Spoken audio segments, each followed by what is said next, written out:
Sustainability is a hot topic, but the challenge is turning thoughts into actions. Andy Mudie, Head of Marketing at Etex Building Performance, looks at marketing sustainability in construction and the measures his company has taken to be sustainable and responsible.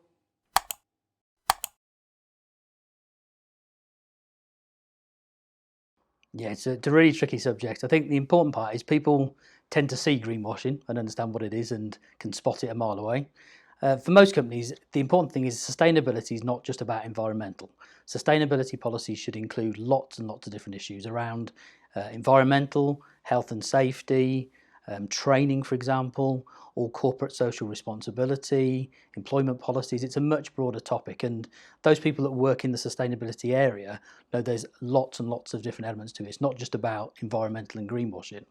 I think the other part as well is that people set targets maybe for 10, 20, 30 years into the future and try and measure their carbon footprint and offset that as much as they can. What other companies try to achieve is set realistic and achievable goals, maybe every 2 to 3 years, 5 years, 10 years, and that makes a big difference because the culture changes in the company. You're driving towards a proper change. It's embedded in the business. So it isn't just a big target you're never going to achieve. It's making small steps and then larger steps on that sustainability journey. It's really important. And I think many of the companies that do that, such as ourselves, have got sustainability reports, annual reports, and we've just introduced a sustainability report for 2020 and set out our scorecard for the next 2 years. Within construction, there are two really important areas. The first important area is around climate change itself. It's obviously a very important topic now, and the other one is around circular economy and the use of materials. If I just talk about the sort of climate change element, as a manufacturer with a plant in Bristol and the plant in Fabridge in the UK, we're obviously very conscious of our carbon footprint and the fuels that we use. So for us, it's around the embodied carbon in our products. It's around how those products then go into buildings and how buildings are designed as well in terms of what's the carbon footprint of the building, how can we improve that, and what do we do moving forward to help that issue on climate change. The other element really that's a hot topic for the construction industry is around circular economy and reuse of materials. Gypsum itself is infinitely recyclable, but a lot of companies will not think about the end of use of a building. What we're trying to promote and work with our customers on is designing products and services that mean that when you get to the end of life, those materials are either at least recycled, ideally repurposed or reused. So we go through that whole stage of trying to get the best out of the materials that we can.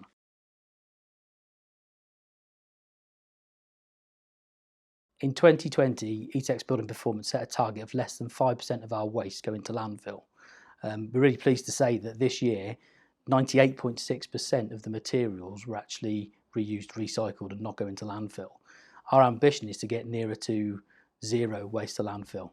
The fact is at the moment we're about 0.003% of the factory waste actually goes to landfill. It's such a small amount, we're really close to that zero waste to landfill target. And in terms of recycling gypsum itself, gypsum can go into new boards. So recycled gypsum, repurposed gypsum can go into new boards.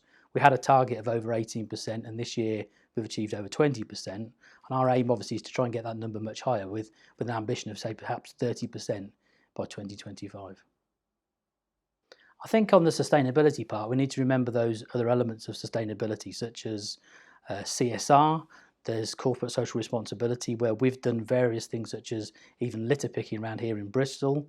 We've worked nationally with the Trussell Trust to marry up donations and food bank charity work to every single part where we have a warehouse or an operation, for example. So they're parts of sustainability that often are part of what we're trying to do, but don't get mentioned as much as the environmental side. Health and safety is a really important part. So here at Etex, there's a really strong safety culture, and we use Safe Start as a process for making sure safety is embedded throughout the whole of the company. For us, though, it's about doing what we say we're going to do. So we're investing in Bristol itself in expanding our production facility here. It's a £140 million investment in the Bristol facility. So as part of that, the first thing we're thinking about is sustainability. So that will include things such as how do we do rainwater harvesting? How do we consider solar, PV or heat pumps, for example, for the facility, all the way through to can we use electric forklift trucks as part of our development plan. So we're really trying to look at future technologies and trying to make sure we are looking at sustainability, not even in our operations, but anything we do moving forward.